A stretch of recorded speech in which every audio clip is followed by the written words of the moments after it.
초동교회 대림절 묵상, 우리 곁에 오시는 그리스도.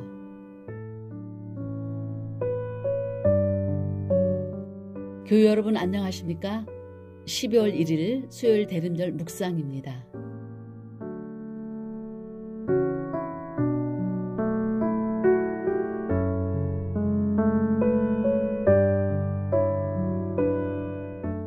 오늘 우리에게 주신 하나님의 말씀은 창세기 12장 1절에서 2절에 있는 말씀입니다. 제가 새 번역으로 봉독하도록 하겠습니다. 너는 내가 살고 있는 땅과 내가 난 곳과 너희 아버지의 집을 떠나서 내가 보여주는 땅으로 가거라. 내가 너로 큰 민족이 되게 하고 너에게 복을 주어서 내가 크게 이름을 떨치게 하겠다. 너는 복의 근원이 될 것이다. 아멘.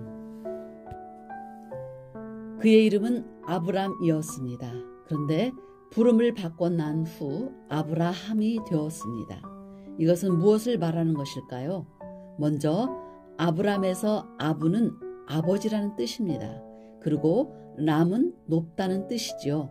그렇게 보면 아브람은 높은 아버지라는 뜻으로 읽을 수 있습니다.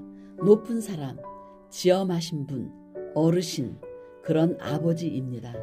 옛 세계에서 아버지는 한 가족, 한 가문의 주인입니다.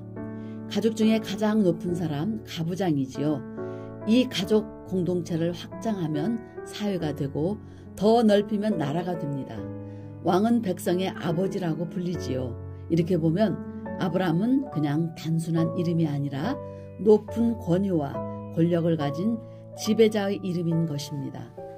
그런데 이런 아브라함이 하나님께 부름을 받고 아브라함이 되었습니다.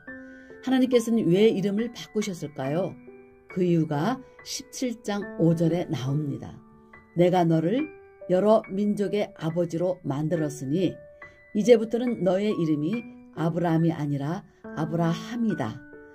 하나님께서 그를 여러 민족의 아버지로 만들려고 하신다는 것입니다. 여러 민족의 아버지입니다. 이스라엘 한 민족만이 아니라 여러 민족이요 모든 민족입니다. 여기 하나님이 아브라함에게 주신 약속에 그 어떤 민족주의와 배타주의가 있습니까? 여기에 그 무슨 순혈주의가 있나요? 아니, 없습니다. 세상에 아브라함을 선조로 받던 유대교만큼 배타적인 종교가 없죠. 또 아브라함이 믿음의 조상이라고 믿는 기독교만큼 배타적인 종교도 흔치 않습니다. 그런데 정작 이 아브라함이라는 이름은 애초부터 배타주의와는 상관이 없습니다. 아브라함은 유일민족의 조상이 아닙니다. 실제로도 여러 민족의 조상입니다. 아브라함은 어느 한 종교만의 조상도 아닙니다.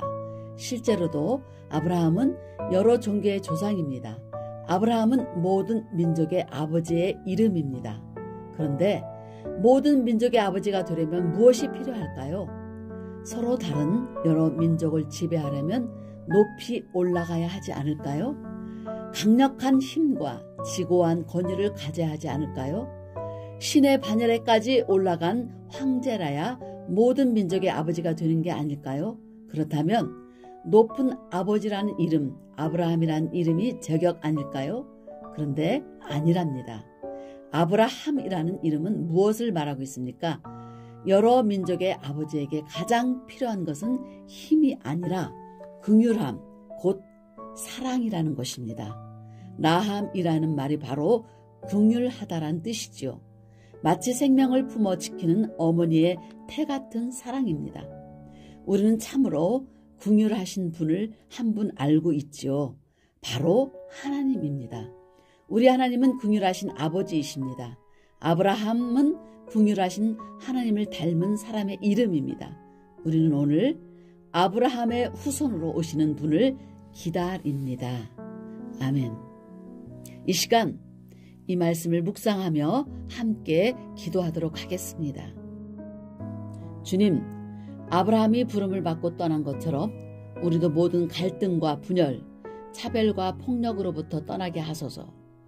우리의 이름에도 우리의 마음에도 긍휼한 사랑을 허락하여 주소서. 예수님의 이름으로 기도합니다. 아멘.